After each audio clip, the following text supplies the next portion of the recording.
는 세상 영광에 대해서 살펴보았습니다. 사람이 어디서 시험에 빠지는가? 세상 영광을 사모함으로, 그것을 갈망함으로 시험에 빠진다고 하였습니다.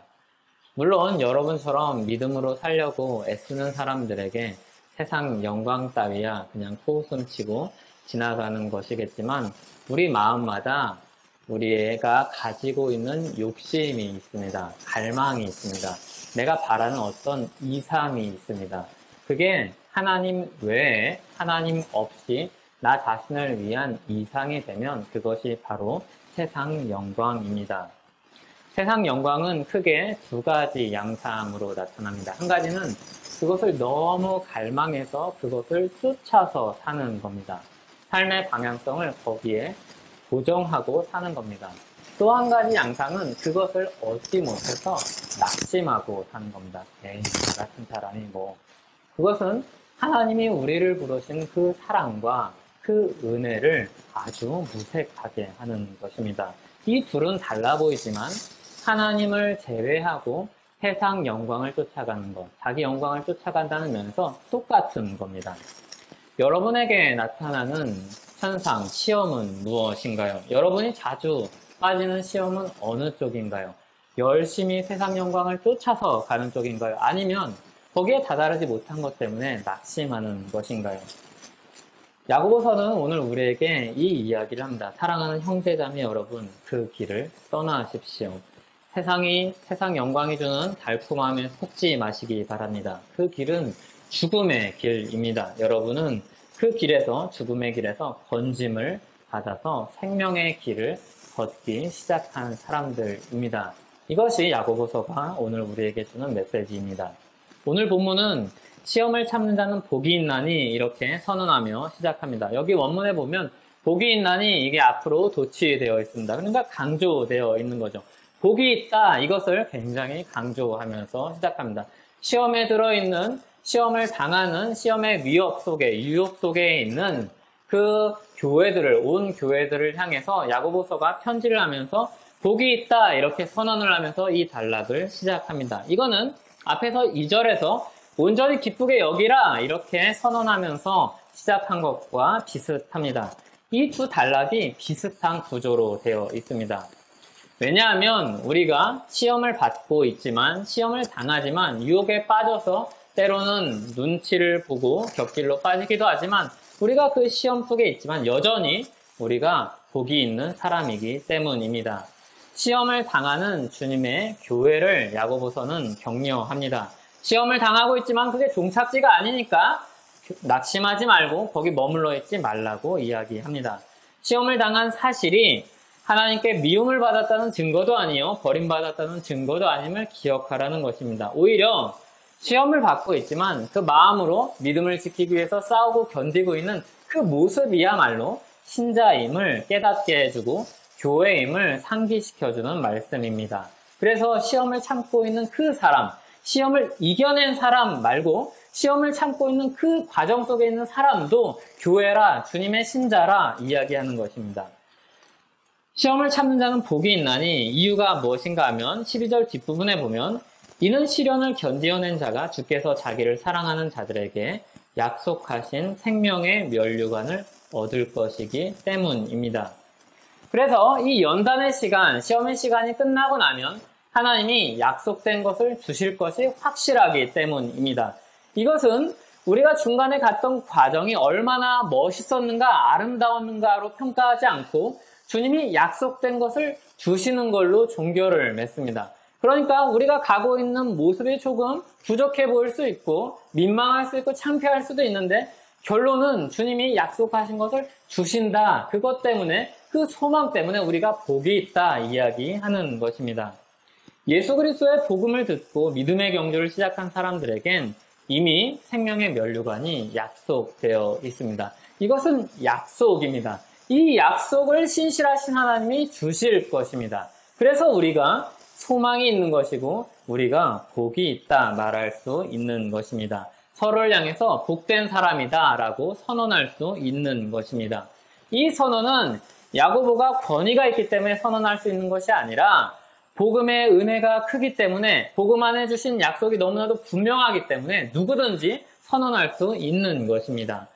하나님은 믿음의 시련을 견디어낸 자에게 약속된 생명의 면류관을 주실 것입니다. 그래서 이것이 주님의 약속이기 때문에 우리는 서로를 향해서 얼마든지 이야기할 수 있습니다. 복 받은 사람이다, 복 있는 사람이다 이야기할 수 있습니다. 12절 뒷부분을 보면 이 시험을 참는 자를 어떻게 바꾸어 쓰는가 하면 주님을 사랑하는 자들로 바꾸어 씁니다. 자기를 사랑하는 자, 주님을 사랑하는 자로 바꾸어 씁니다. 그러니까 시험을 참는 자, 곧 주님을 사랑하여 견디는 자에게 생명의 면류관을 주실 것입니다. 여기 주님을 사랑하는 자라는 이 표현은 구약에서 하나님의 백성을 부르는 표현입니다. 야고보도 유대인이었기 때문에 이 표현에 굉장히 익숙한 사람이었습니다. 주님을 사랑하는 자, 이것은 하나님이 자기 백성을 향해서 부르실 때 말씀하셨던 표현입니다. 그대로 옮기면 나를 사랑하고 내 계명을 지키는 자라 하나님은 그의 백성들을 향해서 부르셨습니다. 나를 사랑하고 내 계명을 지키는 자, 이것을 야고보서 맥락에 따라서 읽으면, 오늘 본문을 따라서 읽으면 주님을 사랑해서 시험을 당할 때 견디어내는 자, 이렇게 바꾸어서 읽을 수 있습니다. 이들은 복이 있다, 야고보서는 선언합니다. 주님을 사랑하기에 그분의 말씀을 지키는 겁니다.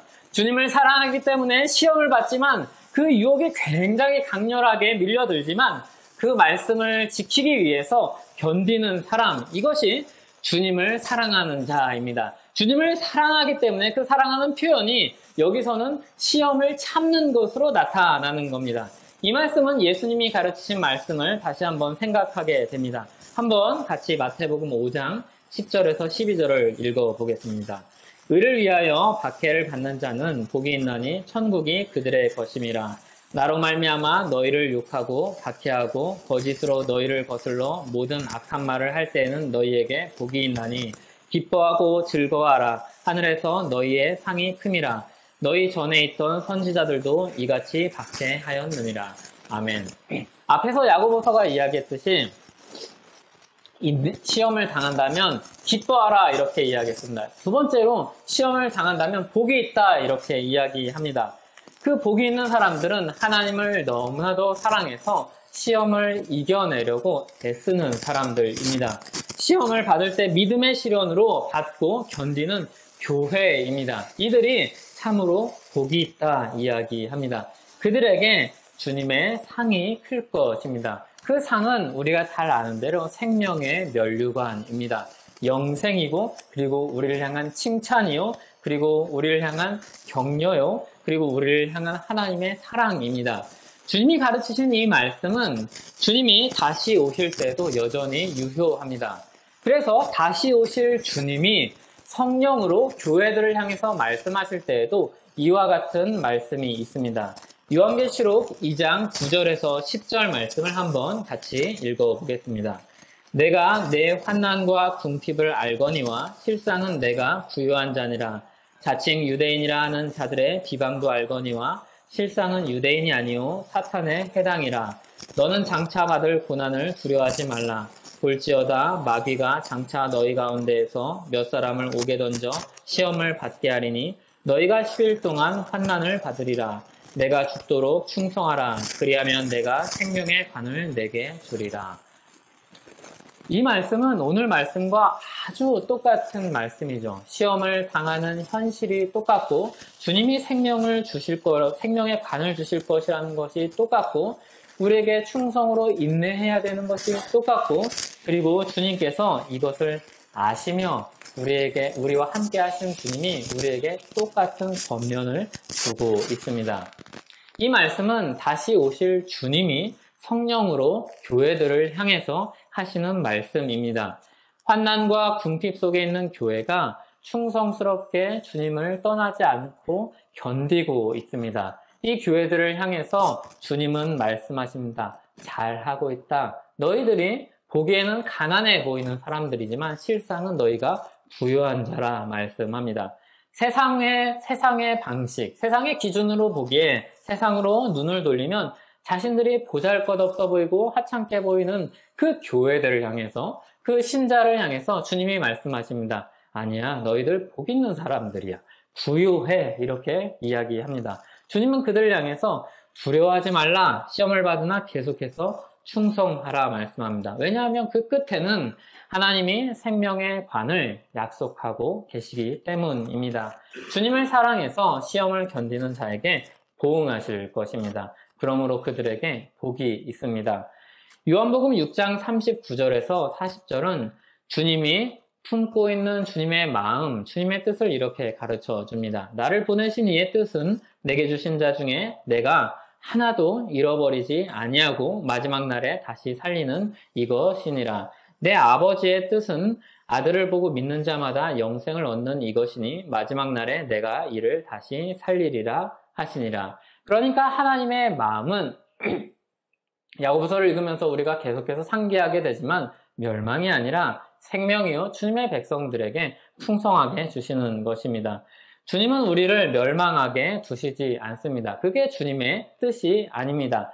거기에다가 하나도 버리지 아니하시는 게 주님의 뜻입니다. 그래서 시험을 당해도 주님의 영화로운 날까지 약속하신 생명의 면류관을 주시기까지 하나님은 우리를 한 사람도 잃어버리시지 않을 것입니다. 그 마음이 요한복음 3장 16절에도 잘 나타나 있습니다.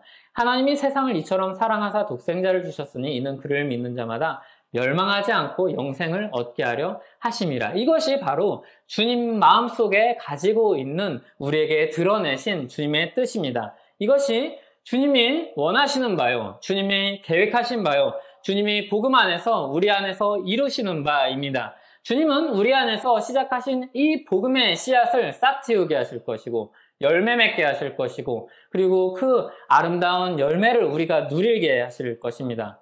주님의 성품과 약속을 믿고 시험이 올 때마다 그래서 우리가 이 야고보서 말씀을 기억한다면 사랑으로 충성으로 견딜 수 있습니다. 그리고 복된 그 자리에 결국에 우리 모두는 이르게 될 것입니다. 하나님은 시험을 찾는 자에게 생명의 면류관을 주십니다. 하지만 시험을 참는 시간이 굉장히 힘들고 녹록치 않은 시간이기 때문에 우리 마음 가운데는 오해가 피어날 때가 있습니다. 하나님이 나를 시험하고 계신 것은 아닐까 이런 생각이 들 때가 있습니다. 이런 생각들은 현대인들만 하는 것이 아니라 야고보서를 읽는 그 당시 교회들도 했던 생각들입니다. 그래서 13절은 이렇게 이야기합니다. 사람이 시험을 받을 때 내가 하나님께 시험을 받는다 하지 말지니, 그러니까 그 당시 사람들도 충분히 할 수 있는 생각이요, 아마도 그 사람들 중에 입 밖으로 나왔던 그런 말일 것입니다. 시험을 받는다 하지 말지니 하나님은 악에게 시험을 받지도 아니하시고 친히 아무도 시험하지 아니하시느니라. 야고보서는 어렵게 설명하지 않고 아주 단순하게 이야기합니다. 하나님이 누구신가? 하나님은 그런 분이 아니다. 이게 야고보서의 대답입니다. 복잡하게 논리적으로 설명하지 않고 그냥 하나님이 어떤 분이신가를 단도직입적으로 설명합니다. 하나님은 시험을 받지 않으신다. 하나님은 시험하시지도 않는다. 이렇게 단순하게 이야기합니다. 아무도 하나님을 시험할 수 없기 때문입니다. 사탄이 하나님을 대적합니다. 그래서 사탄이 마치 하나님과 대등한 위치에서 싸우는 듯한 인상을 받을 수 있습니다. 그러나 전혀 그렇지 않습니다. 하나님이 잠시 제한적으로 그들을 내버려 두신 것입니다. 이거를 잘 드러내주는 말씀이 두 곳이 있는데 더 많지만 욥기서 같은 부분도 있지만, 첫째로 누가복음 8장에 가면 귀신 들린 자가 예수님을 만나는 장면이 나옵니다. 그때 귀신이 이렇게 이야기합니다. 예수를 보고 부르짖으며 그 앞에 엎드려 큰 소리로 불러 이르되 지극히 높으신 하나님의 아들 예수여, 당신이 나와 무슨 상관이 있나이까? 당신께 구하노니 나를 괴롭게 하지 마옵소서 하니. 그러니까 귀신이 예수님을 보고서 엎드려서 부르짖습니다. 그리고 이 뒤에 가면 자신을 무적행으로 들어가게 하지 말아달라고 간구하면서 돼지떼로 들어가게 해달라고 허락해달라고 합니다. 그러니까 하나님과 사탄을 절대로 동급으로 노는 오해를 가져서는 안 됩니다. 물론 이것을 오해할 만한 한 가지 예외적인 사건이 있습니다. 그것은 예수님이 광야로 가서 사탄과 싸웠던, 사탄에게 시험을 받았던 사건입니다. 하지만 이것을 우리가 잘 살펴보면 이것은 예수님이 이 땅에 오신 한 사람으로서 성령에게 이끌려 한 사람으로 받은 시험입니다. 대표로 받은 시험입니다. 그리고 그 이후에는 모두 귀신들이 주님을 볼 때 쫓겨났고 두려워했고, 그리고 예수님은 그들을 향해서 명령하셨습니다. 야고보서 2장 19절에 보면 귀신들이 예수님을 알고 떤다 이렇게 말씀합니다. 이처럼 사탄과 하나님은 전혀 대등하지 않습니다. 그리고 하나님의 능력, 아무로부터 시험을 받지 않으시고 스스로 계시며 스스로 모든 역사를 주관하시며 스스로 모든 역사에 앞서가시는 분임을 알려주시는 말씀이 고린도전서 10장 13절입니다. 같이 한번 읽어보겠습니다. 사람이 감당할 시험 밖에는 너희가 당한 것이 없나니 오직 하나님은 미쁘사 너희가 감당하지 못할 시험 당함을 허락하지 아니하시고 시험 당할 즈음에 또한 피할 길을 내사 너희로 등이 감당하게 하시느니라. 그러니까 이 말씀을 보면 하나님이 얼마나 한 사람 한 사람의 삶과 그리고 전체 역사를 주도하고 계시는지 우리는 알 수 있습니다. 이게 우리에게 굉장히 위로가 되는 말씀이라 하나님이 나를 도와주신다, 이것을 주목해서 볼 때가 참 많지만 이 말씀은 하나님의 주권을 얼마나 잘 드러내주는 말씀인지 모릅니다. 하나님은 우리에게 감당할 시험 외에는 주시는 법이 없습니다. 그리고 시험 당할 때 피할 길을 내게 하십니다. 그래서 우리가 시험 당할 때 완전히 절망하지 않고 멸망에 빠져들지 않고 생명의 멸류관에까지 이르도록 인도함을 받을 수 있는 이유가 바로 주님의 약속과 더불어 주님이 이 역사를 다 주도하고 계신 능력의 하나님이시기 때문입니다. 그러니까 우리는 늘 이 말씀을 기억해야 합니다. 하나님은 시험을 당하지 않으십니다. 하나님을 감히 시험할 존재는 아무도 없습니다. 또 하나님은 사람들을 시험하지 않으십니다. 오히려 하나님은 사람들을 너무나도 사랑하십니다. 여기서 시험은 테스트가 아니라 우리를 유혹해서 죄에 빠지게 하는 시험을 이야기합니다. 계속해서 범죄하여서 바벨론에게 멸망하고 포로가 된 백성들을 향해서도 주님은 뭐라고 이야기하시는가 하면 우리가 잘 아는 예레미야 29장 11절인데 너희를 향한 나의 생각을 내가 아나니 평안이요 재앙이 아니니라 너희에게 미래와 희망을 주는 것이니라 이렇게 말씀하십니다. 게다가 이렇게 이어지는 말씀을 주십니다. 이 백성들은 우리가 잘 알다시피 구제불능이요 패역한 백성들인데 그들에게 하신 말씀입니다.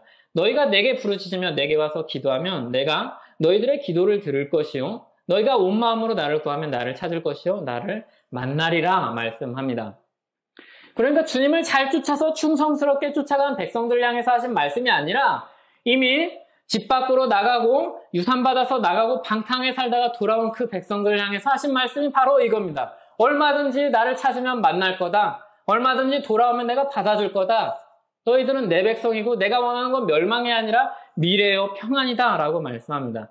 주님은 그래서 베드로후서 3장 9절처럼 아무도 멸망하지 않고 다 회개하기에 이르기를 원하시는 하나님이십니다. 그러니까 하물며 주님을 사랑하며 시험을 당할 때 믿음의 시련으로 견디고 있는 백성들에게 뿐이겠습니까? 그 사람들에게는 어떠하겠습니까? 그들을 넘어지게 하기 위해서 하나님이 시험하시겠습니까? 그렇지 않습니다. 하나님은 자기를 사랑해서 믿음으로 시험을 견디는 자들을 얼마나 아끼시는지 모릅니다. 고린도전서 10장 13절 말씀을 기억하십시오. 이것이 야고보서 말씀의 강조입니다. 시험을 참자는 복되다. 왜냐하면 하나님이 우리를 사랑하시기 때문이다. 하나님은 우리를 시험하시지 않는다. 멸망에 이르기를 원하시지 않는다 말씀하십니다. 하나님은 아무에게도 시험을 받으시지 않으시며 하나님은 아무도 시험하지 않는 분입니다. 이 말은 이렇게 바꾸어 말할 수 있습니다. 하나님의 능력은 아무도 위협할 수 없으며 하나님의 사랑은 아무도 흔들 수 없습니다. 그러면 우리에게 이런 질문이 남습니다. 그럼 왜 사람들이 그리고 심지어 신자들이 시험을 받는가? 14절, 15절 말씀입니다. 다시 한번 같이 읽어보겠습니다. 오직 각 사람이 시험을 받는 것은 자기 욕심에 끌려 미혹됨이니 욕심이 잉태한 즉 죄를 낳고 죄가 장성한 즉 사망을 낳느니라. 아멘. 사람이 시험을 받는 이유는 욕심 때문입니다. 사람이 자기 욕심에 끌려서 시험을 당하는 겁니다. 그래서 미혹되는 겁니다. 걸려들고 시험을 받게 됩니다. 이것이 각 사람이 시험을 받는 과정입니다. 이 과정은 최초의 범죄와 정확히 일치합니다. 사탄이 뱀으로 사람들에게, 하와에게 다가갔습니다. 화려한 언변으로 정신을 못 차리게 하면서 하나님의 말씀을 혼란스럽게 하고, 그리고 슬그머니 미끼를 탁 던집니다. 동산 중앙에 있는 나무 봤지? 그 열매 먹으면 너희 눈이 밝아질 거야. 하나님처럼 될 거야. 그 전까지 그런 생각 해본 적이 없는데 그 나무에 대한 이상한 해석을 듣고 나니까 그 나무를 보니까 너무 좋아 보입니다. 욕심의 마음이 끌립니다. 어떤 욕심의 마음이 끌립니까? 하나님과 같이 된다는 이 욕심의 마음이 끌립니다. 그리고 그 나무를 본즉 먹음직도 하고 보암직도 하고 지혜롭게 할 만큼 탐스럽기도 한 나무로 보입니다. 그리고 열매를 따먹고 죽음에 이르는 존재가 됩니다. 정말로 사망에 이르는 길을 가는 존재가 됩니다. 14절에 보면 미혹됨이라는 이 말은 미끼라는 말에서 나온 말입니다. 낚시를 할 때 낚싯바늘에 물고기가 좋아하는 떡밥이나 지렁이나 작은 물고기를 꿰입니다. 잡기 원하는 물고기의 취향에 맞춰서 미끼를 답니다. 루어 낚시라는 것도 있는데 루어는 가짜라는 말이죠. 가짜 미끼를 달기도 합니다. 사실상 미끼는 다 가짜죠. 먹이랑 다른 겁니다. 미끼랑 먹이랑 다른 겁니다. 먹이는 먹고 살찌우고 키우려고 주는 게 먹이고, 미끼는 이걸 잡으려고 걸려서 잡아서 잡아먹으려고 주는 게 미끼입니다. 근데 두 개가 비슷합니다. 모양이 똑같습니다. 미끼는 물면 죽는데 먹이는 먹으면 생명을 이어갑니다. 미끼를 탁 물면 죽는 겁니다. 미혹됨은 그런 의미입니다. 미끼를 탁 무는 겁니다. 그래서 이 말을 어떻게 번역을 하기도 하냐면 함정에 빠뜨리다, 속이다, 유혹하다 이렇게도 번역을 합니다. 시험거리를 보고 자기 욕심에 끌려서 미혹이 되면 죽음의 길로 들어서는 겁니다. 사탄은 사람들의 욕심을 이용합니다.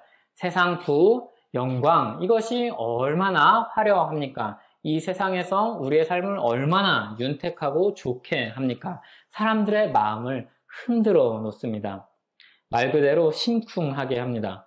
세상의 아름답고 멋진 것들을 보면 얼마나 마음이 흔들리는지 모릅니다. 여러분들이 좋아하는 것을 생각해 보십시오. 옷을 좋아합니까? 차를 좋아합니까? 집을 좋아합니까? 먹는 걸 좋아합니까? 너무나도 좋은 것들을 보면 마음이 흔들립니다. 그리고 가격을 보면 또 한번 마음이 흔들립니다.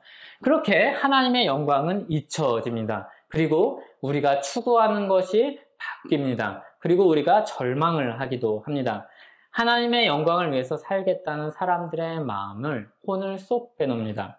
앞에 문맥을 연관지어서 생각하면 10절과 11절에서 세상의 부, 세상의 영광에 대해서 말씀했습니다. 그것이 교회의 시험거리였습니다. 세상 영광을 보니까 너무 좋아 보입니다. 너무 화려해 보입니다. 보암직스럽고 먹음직스럽습니다. 그래서 과감히 적극적으로 그 미끼를 탁 무는 겁니다. 누가 시켜서 무는 게 아닙니다. 총칼 들이대서 무는 게 아닙니다. 자기 욕심에 미혹되는 겁니다. 이게 죄의 특성입니다. 죄는 절대로 누가 시켜서 하지 않습니다. 자기가 합니다. 자기가 좋아서 합니다. 자발적으로 게다가 열정적으로 합니다. 사람들이 바벨에서 성읍과 탑을 건설하면서 하는 말이 무엇이었는지 기억하십니까? 자, 성읍과 탑을 건설하여 그 탑 꼭대기를 하늘에 닿게 하여 우리 이름을 내고 온 지면에 흩어짐을 면하자입니다. 그래서 힘을 합쳐 탑을 세우고 우리가 널리 이롭게 하자 뭐 그런 거 아닙니다. 우리 이름 내자, 내 이름 내자, 우리 힘으로 살자, 이거면 되겠다, 할 수 있다, 이거면 하나님 없어도 살 수 있겠다, 이겁니다. 이게 세상 영광의 미끼입니다. 하나님 없어도 살 수 있고, 하나님 없어도 즐거울 수 있고, 하나님 없어도 평화로울 수 있는 그런 삶 살자는 겁니다. 굉장히 큰 유혹입니다. 자립할 수 있다, 이런 말로 우리를 꼬드기기도 합니다. 하나님 안에서 사는 삶에서 왜 자립하려고 합니까? 거기서 사는 삶이 우리에게 주어진 삶인데 거기서 떠나는 것은 사망의 길인데 거기서 자꾸 우리를 좋은 말로 화려한 언변으로 우리를 꿰어내려고 합니다. 교회는 그 사망의 길에서 건짐을 받아서 나온 사람들입니다. 그런데 건짐을 받았는데 사망의 길에서 나왔는데 그 유혹이 얼마나 달콤한지, 얼마나 그 욕심이 강렬한지 우리는 다시 그 길을 쳐다보고 그 길을 주목해서 보고 때로는 우리가 그 길에 다시 발을 들이게 됩니다. 시험에 드는 사람이 많습니다. 믿음의 싸움은 세상에서 영광을 얻고 이름을 내려는 이 육체의 욕심, 자기 영광과 싸우는 싸움입니다.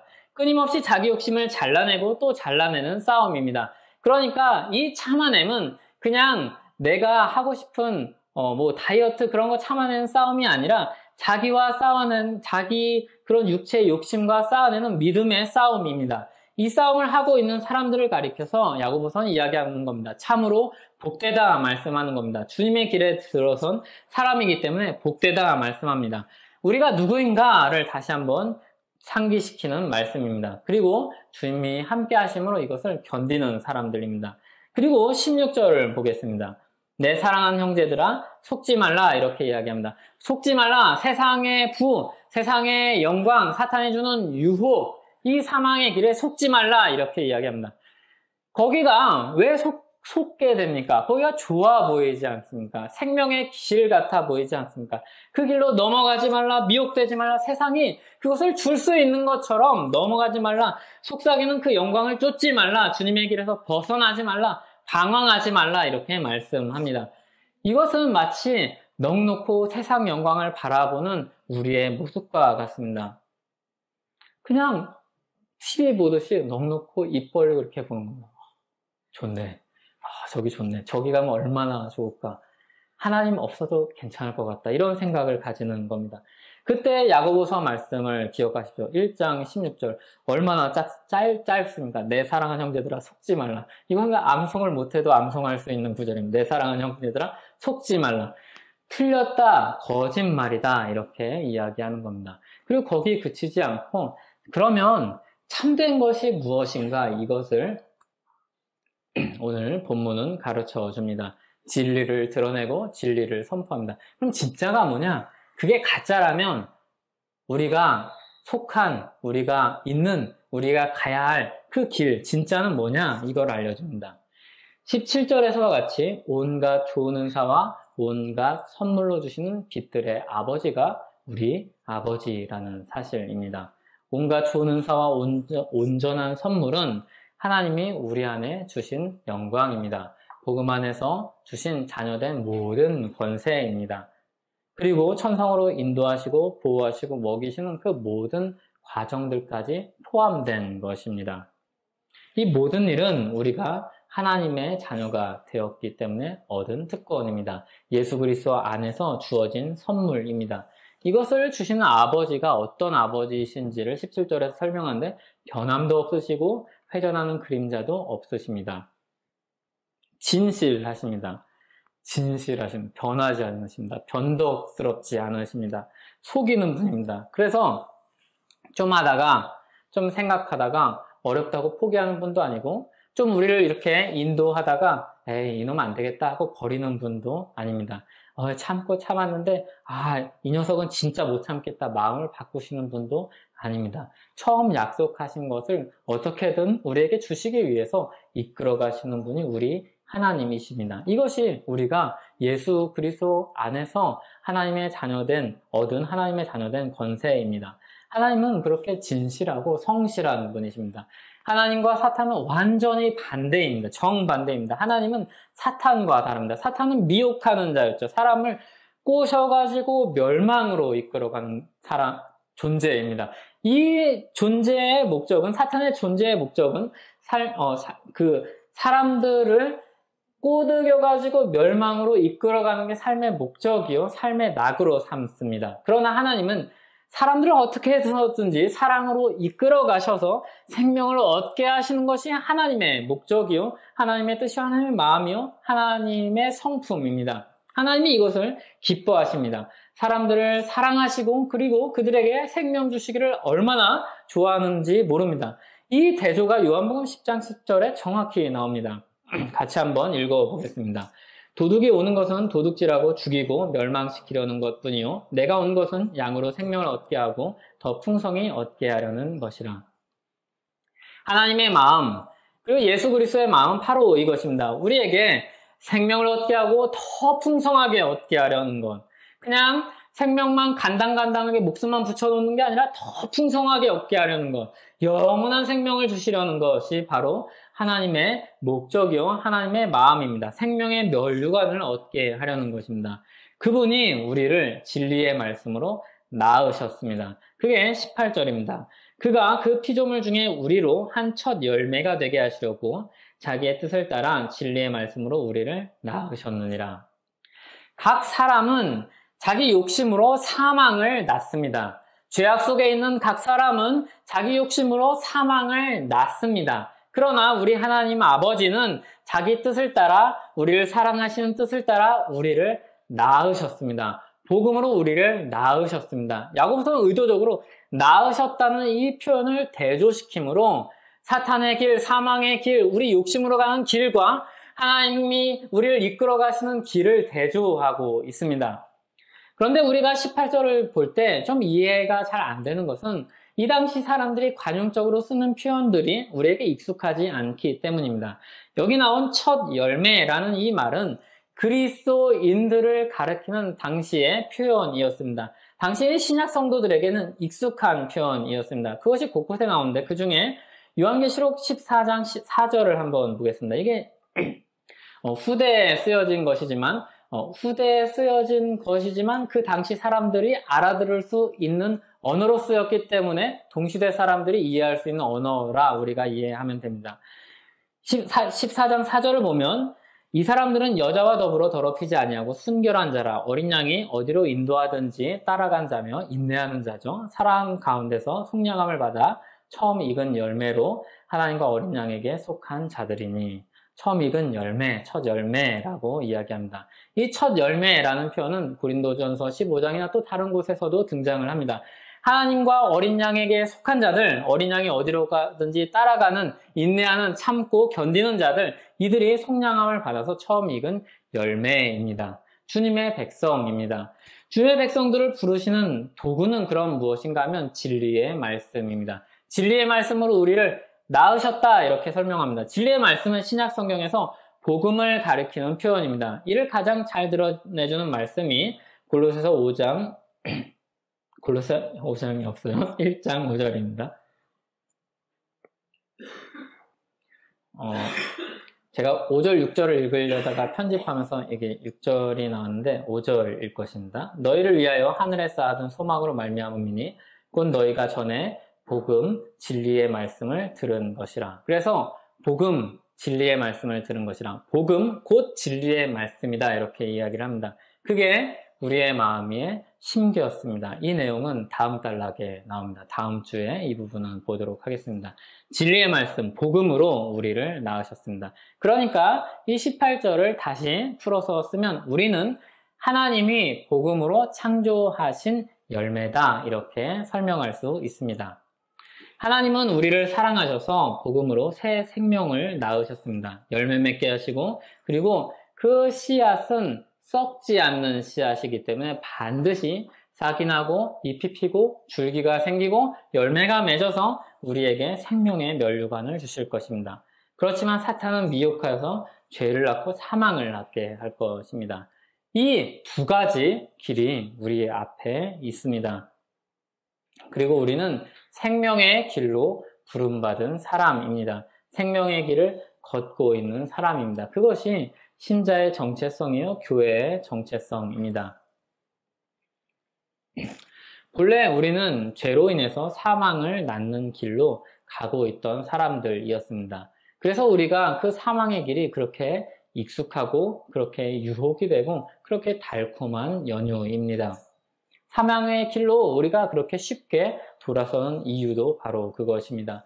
우리는 본래 사망의 길을 걷던 사람입니다. 예수 그리스도의 십자가 은혜가 없었다면 우리는 계속 그 길을 걸어서 멸망에 이를 사람이었습니다. 그런데 우리를 죄도 알지 못하시는 하나님이 시험을 당하시지도 않는 하나님이 시험을 받으실 필요도 시험을 당하시지 않는 능력을 가지신 하나님이 우리를 위해서 죽으심으로 우리를 구원하셨습니다.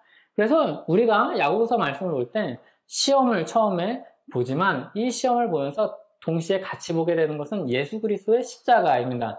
예수 그리스도의 십자가가 우리를 시험에서 건져서 생명의 길로 가게 하셨으니 우리가 그 길을 걷는 사람이니 그 길에 계속 머물러 있을 수가 없는 겁니다. 그 길에 그 유혹에 빠져들 수 없는 겁니다. 야고보서는 이 복음의 진리를 계속해서 상기시킵니다. 신앙의 실천이 어떤 지침을 알려주는 것으로 충분하지 않기 때문입니다. 신앙의 삶은 실천은 어디서 나오는가 하면 마음의 변화에서 나옵니다. 그래서 마음의 변화는 이런 방식으로 스텝 바이 스텝 가르쳐줘서 이렇게 하면 돼. 그러면 결과물이 나오는 것이 아닙니다. 공장에서 정해진 공정을 따라서 거치면 나오는 똑같은 결과물이 아닙니다. 사람마다 모양이 다르고 변화의 시점이 다 다르고 다 다른 양상으로 나타납니다. 시험 공부에서 정답을 맞추는 것과도 다릅니다. 그런 방식으로는 우리의 마음이 움직이지 않습니다. 그래서 야고보서가 시험을 피하는 여러 가지 시험을 피하는 101가지 길을 우리에게 제시해주지 않고 시험을 피하고 참는 자에게 우리가 누군지, 하나님이 누구신지, 하나님이 우리 안에서 무슨 일을 행하고 계신지, 하나님이 우리를 어떻게 생명의 길로 이끌어 가셨는지를 설명하고 있는 것입니다. 성경은 사람들의 마음을 움직이도록 다양한 방식으로 예수 그리스도의 복음을 설명합니다. 하나님이 어떤 분이신가, 우리를 위해서 무엇을 행하셨는가, 그리고 우리의 마음을 움직여서 반응하게 합니다. 그 반응을 다른 표현으로 순종이라고 합니다. 이전에는 우리는 순종할 수 없었습니다. 죄로 인해서 감각을 잃어버렸기 때문에 반응할 수 없는 상태였습니다. 그냥 죽어있는 상태였죠. 하지만 새 생명을 가진 사람은 반응할 수 있습니다. 그래서 참으라, 인내하라 이 말씀에 우리는 반응하고 순종할 수 있습니다. 시험을 참는 자는 생명의 면류관을 받을 것입니다. 그러므로 이 참으라는 이 겉면의 말씀을 듣고 우리는 움직일 수 있습니다. 우리 마음은 그것을 쫓아갈 수 있습니다. 면류관은 경기에서 이긴 자에게 주어지는 상입니다. 화관입니다. 땀 흘려서 수고하고 자기 욕심을 이겨낸 자에게 주어지는 영광입니다. 그냥 가만히 앉아있는 사람에게 주어지는 영광이 아니라 하나님 안에서 믿음의 시련을 땀 흘려서 이겨낸 자에게 하나님이 주시는 상입니다. 하나님이 믿음의 경주를 땀 흘려 마친 사람에게 주시는 생명의 면류관입니다. 이것을 야고보서는 우리에게 알려주는 것입니다. 우리는 죄악 속에서 살며 사망을 낳는 길에 서 있었습니다. 시험과 미혹이 끊이지 않았습니다. 그런데 우리를 사랑하시는 아버지가 그 굴레를 끊고 우리를 사망의 길에서, 죄의 길에서 건지셨습니다. 그리스도께서 대신 시험을 받으시고 대신 죽으심으로 우리를 낳으셨습니다. 이 복음을 계속해서 우리에게 강조하면서 새로운 삶의 방식으로 우리를 인도합니다. 그것이야말로 거듭난 삶입니다. 거듭난 사람의 삶입니다. 주님께 순종하는 삶을 살 수 있는 기회가 주어진 삶입니다. 하나님 아버지가 진리의 말씀으로 너희를 낳았다, 새롭게 되었다, 거듭났다, 새 생명이 시작된 사람들이다. 이 말씀이 놓치고 있던 우리의 기억, 놓치고 있던 우리의 감각을 일깨워 줍니다. 예수님의 보화 비유도 이와 같습니다. 가장 가치가 있는 너무나도 좋은 보물이 있는 땅을 우연히 발견했습니다. 그걸 본 사람이 어떻게 합니까? 기쁨으로 자기 재산을 다 팔아서 그 땅을 삽니다. 누가 시켜서 그런 게 아니라, 싫은데 억지로 하는 것이 아니라 그 영광이 가장 고귀하며 가치 있음을 발견한 다음에 그것을 주목하여서 보고 마음이 움직여서 끌려서 그것을 쫓아서 자기 모든 인생을 거기다 투자하는 것입니다. 복음 안에 담긴 보화를 발견한 사람이 이와 같습니다. 그래서 온갖 여러 가지 시험을 다 견딜 수 있는 것입니다. 야고보서는 시험을 이기는 묘수를 알려주지 않습니다. 계속해서 하나님이 누구신지, 그분이 무엇을 하셨는지를 가르쳐 줍니다. 그래서 우리가 이것을 보면은 답을 해주는 것처럼 이야기를 하다가 딴소리를 하는 것 같은 느낌이 들 수 있지만 이것이야말로 야고보서가 주는 답입니다. 우리의 마음을 움직이도록 주는 답입니다. 그래서 이 말씀을 우리가 읽으면 아, 맞아. 내가 받은 사랑이 그것이었지. 그렇지. 내가 새 생명을 얻어서 새로운 삶을 시작한 사람들이지 거듭난 사람이지 이 마음을 품고 그것을 견딜 수 있는 것입니다. 시험을 당한 신자와 교회가 믿음으로 반응하기 시작합니다. 그들을 가리켜서 오늘 본문은 이야기합니다. 이들이 복된 사람의 증거를 가지고 있다 말씀합니다. 시험을 참는 사람들이여 복이 있도다. 하나님이 생명의 면류관을 주실 것이다. 흔들리지 말며 방황하지 말며 새 생명의 삶을 살라.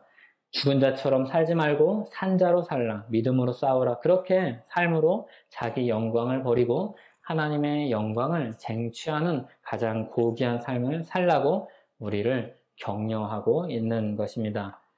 이 말씀을 따라 순종하며 주께 영광 돌리는 시험을 이겨내는 저와 여러분 되기를 소원합니다. 기도하겠습니다. 하나님 아버지, 우리가 참 연약합니다. 세상의 영광이 얼마나 화려해 보이는지 모릅니다. 우리 욕심이 얼마나 큰지 모릅니다. 주님, 우리를 붙들어 주시옵소서. 우리 욕심을 이기는 것은 고행도 아니요, 수련도 아니요, 주님을 향한 사랑입니다. 주님의 사랑이 모든 욕심을 이기게 할 줄 압니다. 주님, 우리 안에 심으신 그 진리의 말씀, 복음의 사랑이 더욱더 꽃피고 열매 맺게 하여 주시옵소서. 그리고 그 향기가 우리 곁으로 널리 퍼져나가게 하여 주시옵소서. 예수님의 이름으로 기도하옵나이다. 아멘.